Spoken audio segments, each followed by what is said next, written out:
I rise today as someone who is deeply concerned about the racial disparities that we see in our education system. And, you know, we've been confronted once again in this country with the fact that things are not equal, and that, as my colleague said, race does matter.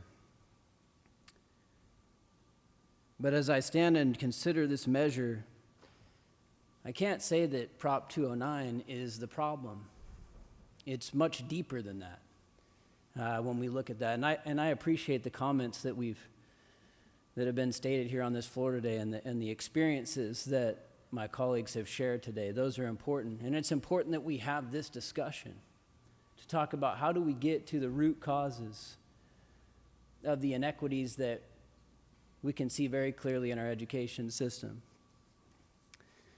But I say that Prop 209 is not the problem. When we look at the stats, that getting rid of racial preferences did not actually lead to decreases. It actually led to increases in Latino students being admitted. It led to increases in Asian American students being admitted. But when you look at the stats, admissions of black students remain stagnant in the UC system, 4%. There hasn't been progress there. That's a problem.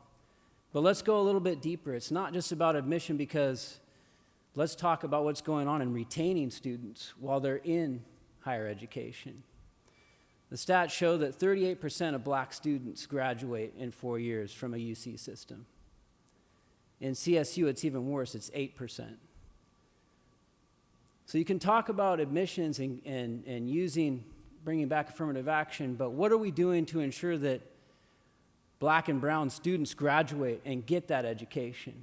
That's a conversation that we need to be happening. We need to go even deeper.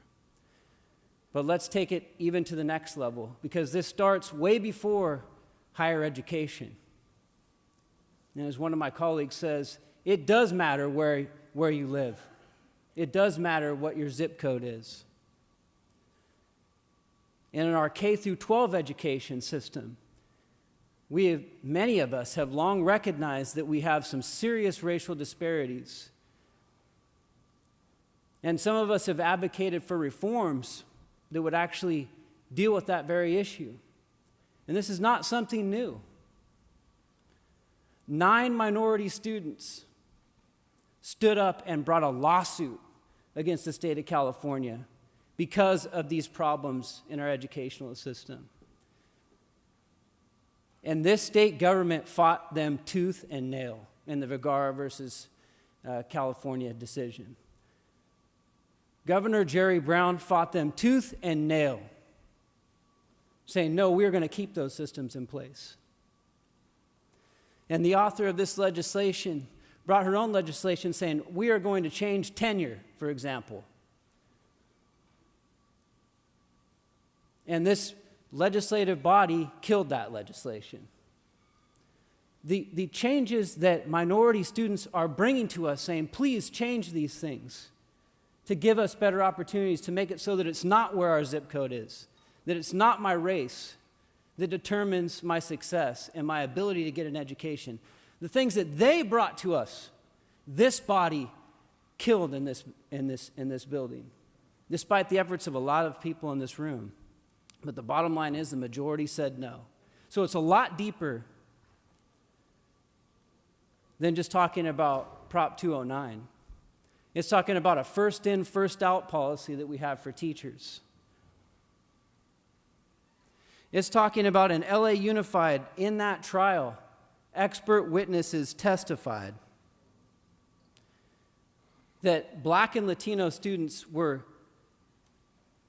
many times over percentage-wise likely to be taught by a teacher in the 5% effectiveness rate.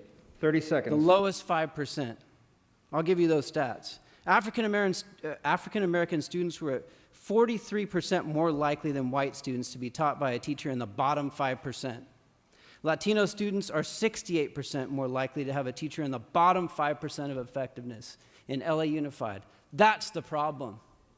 And that's that is showing itself all the way up and way before we get to higher education, way before we get to admissions.